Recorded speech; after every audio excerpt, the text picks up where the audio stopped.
Hello viewers, I'm your host Uzma Jafri with another episode of South Asia Focus. Let's begin the show. It's been a year since the deadly COVID-19 was declared a pandemic by the WHO. From a little over 100,000 cases then, the caseload stands close to 117 million infections today. Not to forget, over 2.7 million people have died. The counter and cure, the COVID vaccine is out and around 330 million doses have been administered so far. But who is at the forefront in this war? India. Yes, dubbed as the pharmacy of the world, India is providing the silver bullet to the world. Over 58 million doses across 65 countries have been transported under its Vaccine Maitri initiative. The world has heaped praises on its efforts and look forward to getting more support and vaccines in the road ahead.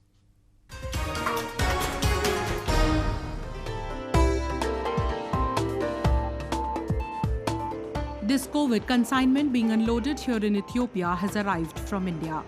The country is expected to receive 2.2 million India-made vaccines in the next few weeks under the COVAX initiative. Like Ethiopia, 64 other countries have so far received over 58 million India-made doses in past 1.5 months, with the country set to produce and distribute tens of millions more in the coming months. India is rolling out its vaccines for more than 25 countries under the COVAX initiative. And this event today symbolizes what I call global solidarity and global cooperation. It also symbolizes the bridging of the gap in inequities across the world.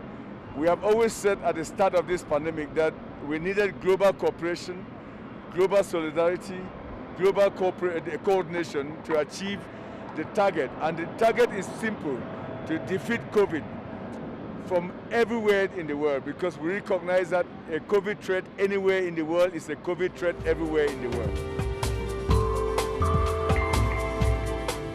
While India launched its domestic immunization program on 16 January, its global assistance mission kicked off just 4 days later, with countries in its immediate neighborhood receiving the first tranches of vaccine doses. New Delhi has also adhered to its principle of humanity before commerce, with many of them receiving hundreds of thousands of vaccines free of cost. While India has committed to immunizing 200,000 UN peacekeepers, it will also be proactively supporting the United Nations in vaccinating Syria, where the virus has compounded the crisis. Under the initiative of Vaccine Maitri, which translates into vaccine friendship, India provides vaccines to the world. We are, of course, a significant source of supply to the COVAX facility. But in addition, India is also directly sending vaccines to our friends and partners. Starting with our immediate neighbors, 25 nations across the world have already received Made in India vaccines. 49 more countries will be supplied in the coming days, ranging from Europe, North America, Latin America, the Caribbean, to Africa, Southeast Asia, and the Pacific Islands. Keeping in mind the UN peacekeepers who operate in such difficult circumstances, we would like to announce today a gift of 200,000 doses for them as well. From international groupings to individual leaders, all have appreciated New Delhi's endeavors in strengthening the global fight of keeping corona at bay. While India continues to assist the world, it has been steadily expanding its vaccination drive at home. At least 20 million people have already received at least one jab, with a total tally going past 25 million. The government of India has also negotiated with vaccine manufacturer, the Serum Institute of India, to further reduce the price that was earlier capped at $2.75 per dose. We have renegotiated the price. The renegotiated price is significantly lower then 200 rupees per dose.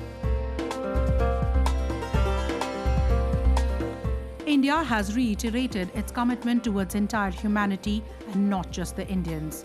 And the actions in the last few weeks have vividly demonstrated its will.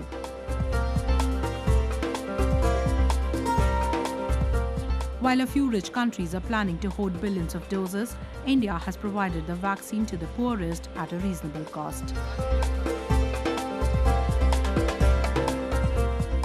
While experts and leaders have called it a real defender of humanity, it is beginning to appear that they have not been exaggerative in their analysis and praises.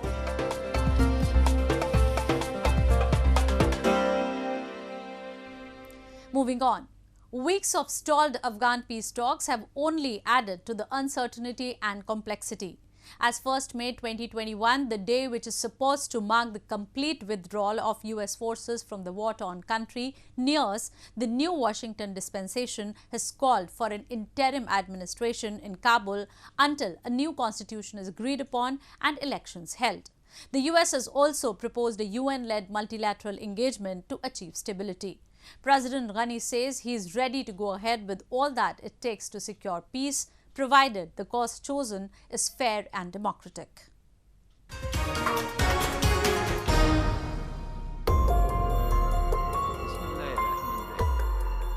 President Ashraf Ghani, in another peace overture aimed at providing level field to the Taliban insurgents, has said that his government is ready to discuss holding fresh elections, given the process followed is democratic. His announcement comes in the wake of the US calling for the setting up of an interim government in Kabul, followed by inclusive elections. Washington has also proposed a unified UN-led multilateral approach to achieve peace.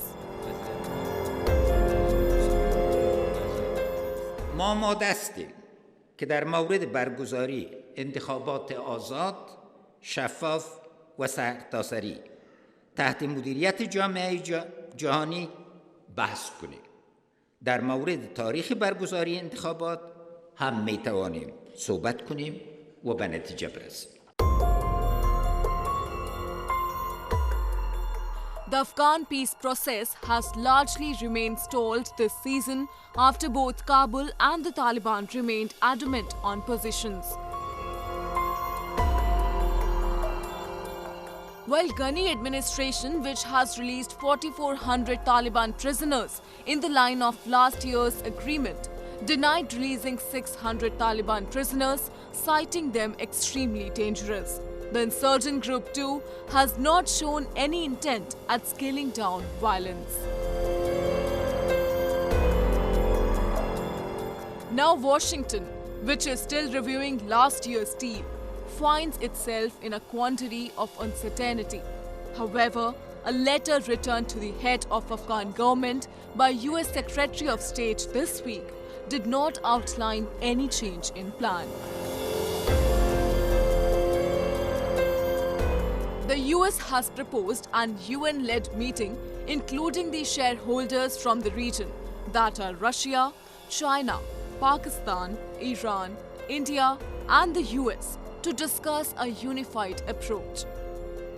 While Turkey has been asked to host senior-level meetings, the US has urged its envoy to remain transparent with both sides. While the US says it has not ruled out May 1st withdrawal, a 90-day violence reduction plan to prevent a spring offensive by the Taliban has also been prepared. The United States seeks acceleration, and its man on the ground, Zalmay Khalilzad, is reaching out to all parties. The US says it has been pursuing an approach that leads to an inclusive transition of power and the return of peace. Elected 2 years ago, President Ghani, who is not yet midway through his 5-year term, says he is ready to commit all forms of exercise until they are democratic in nature. و کسانی که برای رسیدن به قدرت به این و آن دروازه می روند، برادرانه توصیه می کنم که اقتدار سیاسی در افغانستان یک دروازه و یک کلید دارد و آن رای آزاد مردم افغانستان است.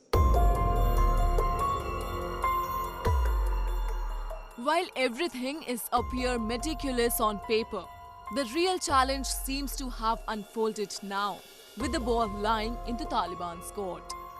Violence and targeted killings have surged, and Western security officials say the insurgents, already holding large swathes of rural areas, have begun to gain ground around towns and cities.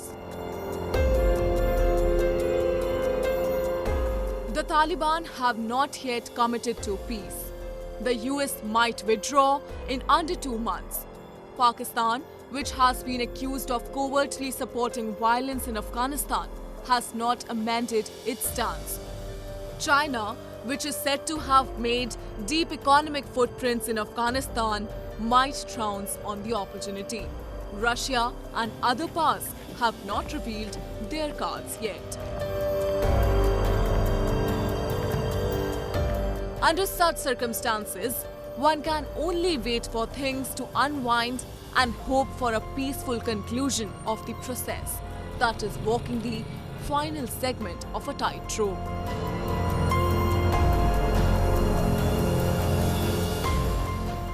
Moving on. People in Sri Lanka are frustrated with the fact that even a high-level investigation into 2019 Easter Sunday bombings couldn't find the real perpetrator of the attacks that claimed nearly 270 lives. A large number of them recently held silent demonstrations outside churches in Colombo and asked for justice from the government.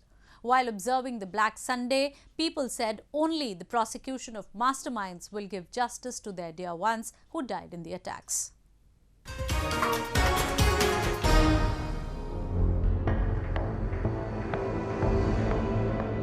Parishioners of Catholic churches from across the island nation of Sri Lanka attended Sunday services in black. They observed Black Sunday, demanding justice for the victims of the 2019 Easter Sunday suicide bomb attacks, which killed more than 267 people and injured nearly 500.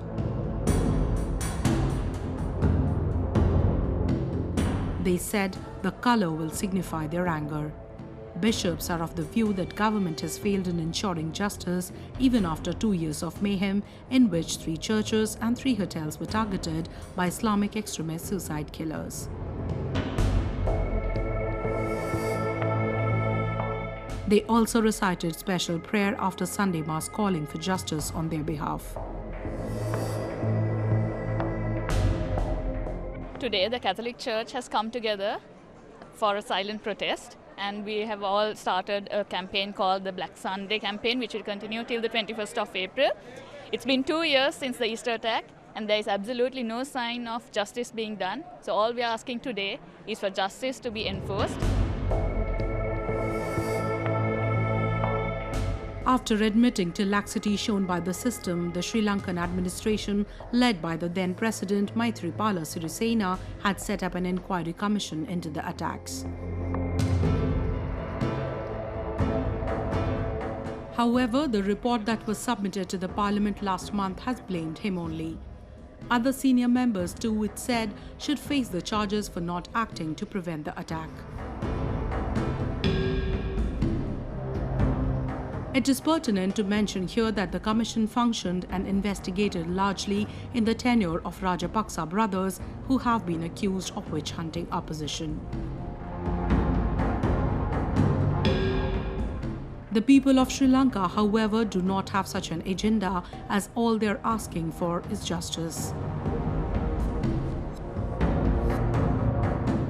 Catholic leader Cardinal Malcolm Ranjit recently cautioned authorities if they fail to come up with answers as to who was behind the attacks by the 2nd anniversary of the bombings, then he, along with thousands of others, will call for a nationwide Black Flag campaign. The campaign would involve Sri Lankans flying a black flag above their homes as a sign of protest. Commoners have backed him.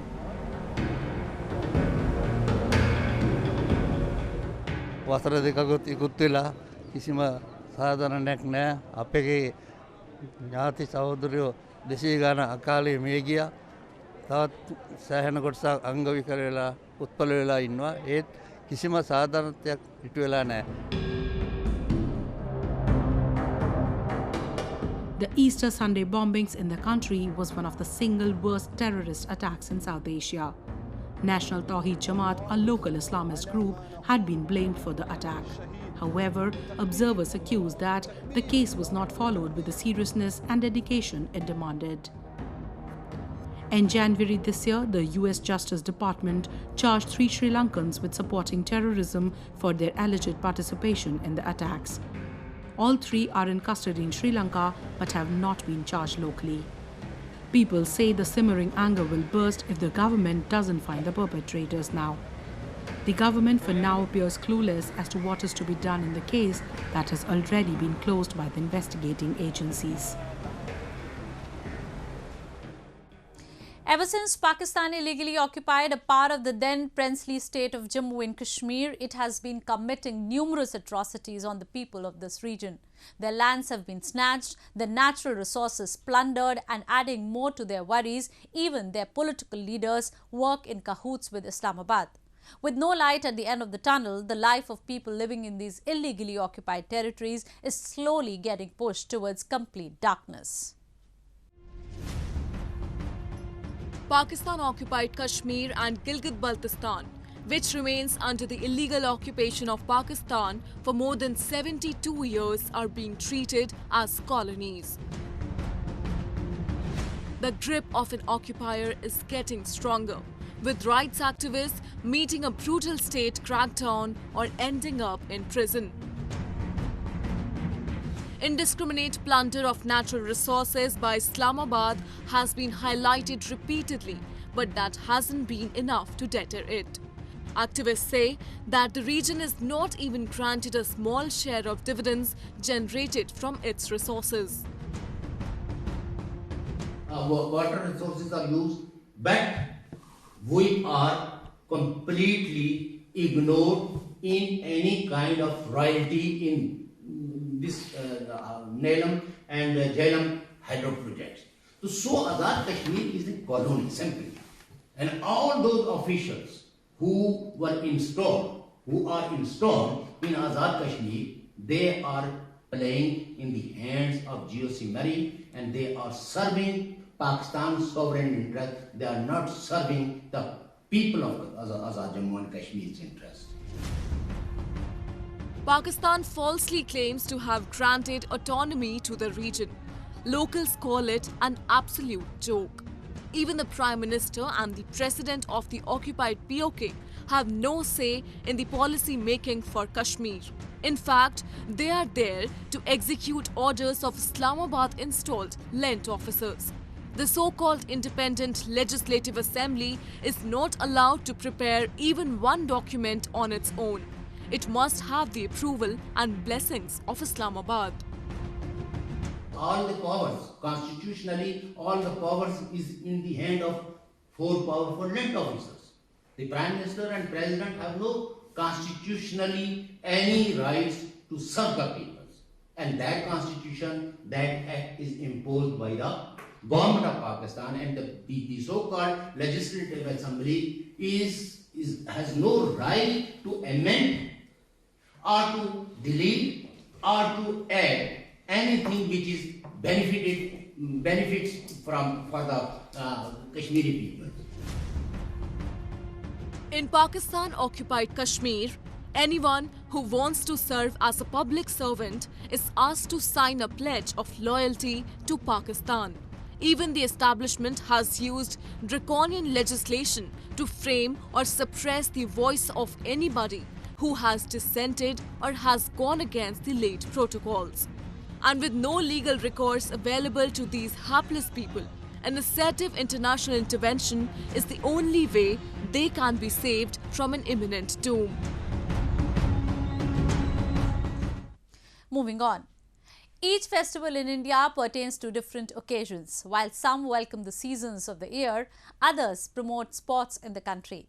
However, all the festivals come with the promise of joy and are a reminder of the country's cultural heritage. Recently, a grand traditional buffalo race festival drew hundreds of people to India's southern Mangaluru city. Over 150 pairs of buffaloes took part in the annual event, which is usually marked by the end of the harvest season in the region. Have a look.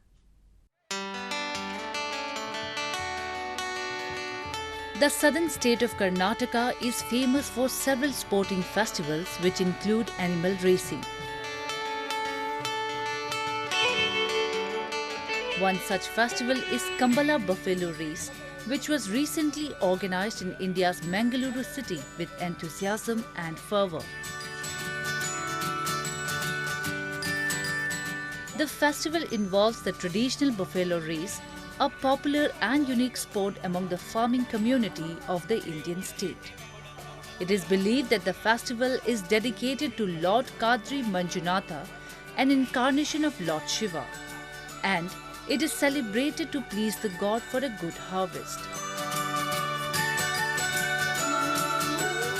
Over 150 pairs of buffaloes participated in the race.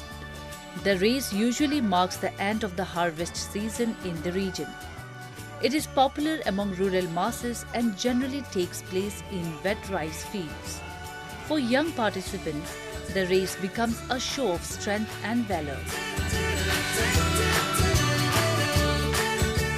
There is a matter of prestige more than anything else. It is matter of prestige, it is matter of tradition, it is matter of culture for us. That is why this Kambala is getting this sort of a support.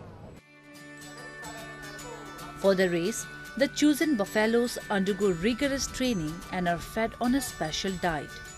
On the day of the festival, the buffaloes are made to wear decorative and colourful headgears made of brass and silver, sometimes bearing the emblems of the sun and moon, and ropes are tied as a bridle. The special cloth used to cover the buffalo's back is called pavadi. People bet on buffaloes.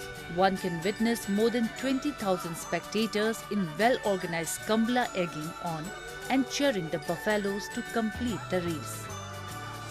The winning pair is rewarded a cash prize and coconuts, but traditionally it was a non-competitive sport in which buffaloes run in the field one by one.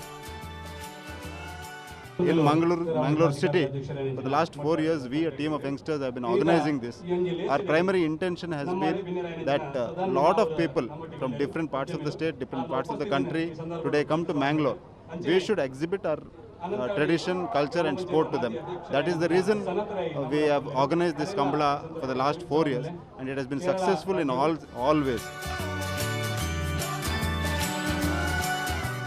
The word Kambala is derived from Kampa Kala, the word Kampa, which signifies slushy, muddy field.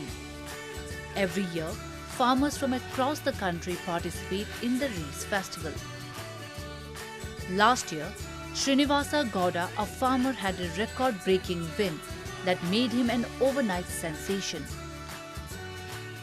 According to the beliefs, Kambala is a festival that originated in the farming community of Karnataka, and it attracts huge crowds of sports and adventure enthusiasts, both from India and abroad alike.